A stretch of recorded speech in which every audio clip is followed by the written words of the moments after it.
Krishnalanka police station వ్యవహారం చాలా దూరం సాగేలా కనిపిస్తుంది.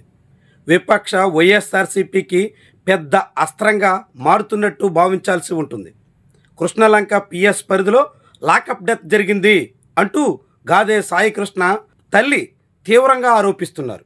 అంతేకాకుండా కనీసం తన బిడ్డ బూడిదైనా తనకివ్వండి అంటూ రోధిస్తున్నారు. అలా కన్నీరు మున్నీరవుతున్న తల్లి విషయంలో ప్రభుత్వం తీవ్ర అలసత్వం ప్రదర్శించిందన్న ఆరోపణలున్నాయి. సరిగ్గా ఇదే సమయంలో విపక్ష నేత వైఎస్ జగన్మోహన్ రెడ్డి ఎంట్రీ ఇచ్చారు. కృష్ణలంకలోని బాధిత కుటుంబాన్ని పరామర్శించారు. కుటుంబానికి తాము అండగా ఉంటామని వెల్లడించారు. దాంతోపాటు ఆసక్తికరమైనటువంటి ప్రకటన కూడా చేశారు. ఈ ఘటన మీద రాష్ట్ర ప్రభుత్వం అత్యంత నిర్లక్ష్యాన్ని ప్రదర్శించింది అంటూ ఆయన మండిపడ్డారు.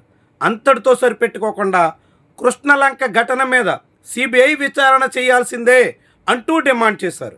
అందుకు తోడుగా ఈ పోలీస్ స్టేషన్ పరిధిలోనే ఉన్న ఏసీపీ ఆఫీస్, కమిషనరేట్ రెండింటిని పదే పదే ప్రస్తావించే ప్రయత్నం చేశారు. తద్వారా విజయవాడ కమిషనర్గా ఉన్న రాజశేఖర్ బాబుని ఈ కేసులో నిందితుడిగా చేర్చాలి అంటూ జగన్మోహన్ రెడ్డి పట్టుబడుతున్నారు. కేవలం విజయవాడ పోలీస్ కమిషనర్ మాత్రమే కాకుండా డీజీపీ మీద కూడా మర్డర్ కేసు పెట్టాల్సిందే అంటూ జగన్మోహన్ రెడ్డి డిమాండ్ చేశారు. తద్వారా విజయవాడ సిపి ఈ కేసులో ఇరుక్కుపోవడం ఖాయమా అనేటువంటి తీరున ఈ వ్యవహారం కనిపిస్తోంది. రాజకీయంగా ఇది అత్యంత కీలకమైన వ్యవహారంగా చూడాల్సి ఉంటుంది. విజయవాడ పోలీస్ కమిషనర్గా ఉన్న రాజశేఖర్ బాబు నేతృత్వంలోనే సిట్ ఏర్పడింది. ఆ సిట్ ఏపీలోని లిక్కర్ కేసుని దర్యాప్తు చేసింది. ఆ దర్యాప్తు సందర్భంగా పలువురు నిందితులతో రాజశేఖర్ బాబు అనేక రకాల అనుచితంగా ప్రవర్తించారు అనే ప్రచారం ఉంది. ముఖ్యంగా లిక్కర్ కేసులో జగన్మోహన్ రెడ్డిని ఇరికించడమే లక్ష్యంగా విజయవాడ సిపి పావులు కదిపారు అనే వార్తలు వచ్చాయి. ఆ తరుణంలోనే రాజశేఖర్ బాబు ఆశించినట్టుగా నిందితులెవరు జగన్మోహన్ రెడ్డి పేరు చెప్పడానికి కానీ, జగన్మోహన్ రెడ్డి అంతిమ లబ్ధిదారు అన్నట్టుగా ఆధారాలు అందించడానికి కానీ సిద్ధం కాకపోవడంతో సిట్ జగన్మోహన్ రెడ్డిని ఏమీ చేయలేని పరిస్థితి వచ్చింది అనేటువంటి అంచనాలు ఉన్నాయి. ఈ తరుణంలో సరిగ్గా లిక్కర్ కేసులో జగన్మోహన్ రెడ్డిని ఇరికించాలని చూస్తున్న విజయవాడ సిపి ఇప్పుడు కృష్ణలంక లాకప్ డెత్ కేసులో అడ్డంగా బుక్ అయ్యారా అనేటువంటి అనుమానం అయితే కలుగుతుంది. ఈ కేసు ద్వారా విజయవాడ సిపి మెడకు ఈ మొత్తం ఉదంతాన్ని చుట్టే ప్రయత్నం జగన్మోహన్ రెడ్డి ప్రారంభించినట్టుగా భావించాల్సి ఉంటుంది. ఎందుకంటే అదే కృష్ణలంక పోలీస్ స్టేషన్ పరిధిలోనే విజయవాడ సిపి కార్యాలయం ఉండడం, ఏసీపీ ఆఫీస్ ఉండడం, వీటన్నిటికీ అందరికీ బాధ్యత ఉంటుందన్నట్టుగా జగన్మోహన్ రెడ్డి చెప్పడం, దీని మీద సిబిఐ విచారణ కోరడం, ఇదంతా చూస్తుంటే వ్యవహారం చాలా దూరం వెళ్ళేలా కనిపిస్తోంది. నిజానికి పోలీసులు ఈ కేసులో కేవలం లాకప్ డెత్తోనే సరిపెట్టుకోకుండా అత్యంత అమానుషంగా ఆటవికంగా వ్యవహరించారు అనే ఆరోపణలు ఉన్నాయి. మృతదేహం కూడా బంధువులకు అందించకుండా ఏకంగా బాయిలర్లో వేసి బూడిచ్చేసేశారు అనే మాట వినిపిస్తోంది. దీంతో ఈ ఉదంతం చాలా పెద్ద స్థాయిలో, ఇంకా చెప్పాలంటే జాతీయ స్థాయిలోనే పెద్ద దుమారం రేపేటువంటి దిశలో సాగుతుంది.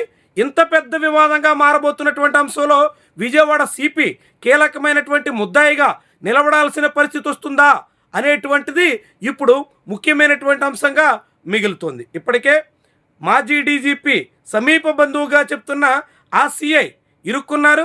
ఆయన మీద చాలా తీవ్రమైనటువంటి అభియోగాలు అనివార్యం. ఆయన మీద కేసు ఎంతవరకు వెళుతుందో అనేటువంటి ప్రశ్న అయితే ఉదయిస్తుంది.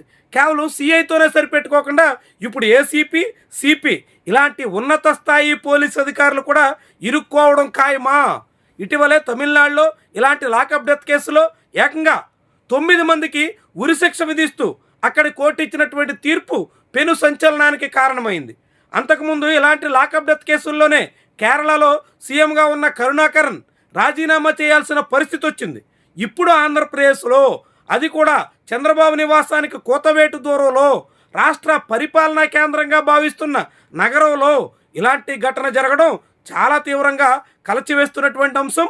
ఈ నేపథ్యంలో ఈ వ్యవహారం నేరుగా విజయవాడ సిపి రాజశేఖర్ బాబు మెడకు చుట్టుకునే దిశలో సాగుతుందన్నట్టుగా తాజాగా జగన్మోహన్ రెడ్డి చేసినటువంటి కామెంట్స్ చెప్తున్నటువంటి వ్యవహారం. ఏమైనా జగన్మోహన్ రెడ్డి వ్యూహాత్మకంగా ఈ కేసు విషయంలో అత్యంత వేగంగా స్పందించారు. సహజంగా ఆ పార్టీ నాయకత్వం స్పందించేదానికి భిన్నంగా వేగంగా అడుగులేశారు. అదే క్రమంలో బాధిత కుటుంబాన్ని కలిశారు. ప్రభుత్వం మీద మరింత ఒత్తిడి పెట్టారు.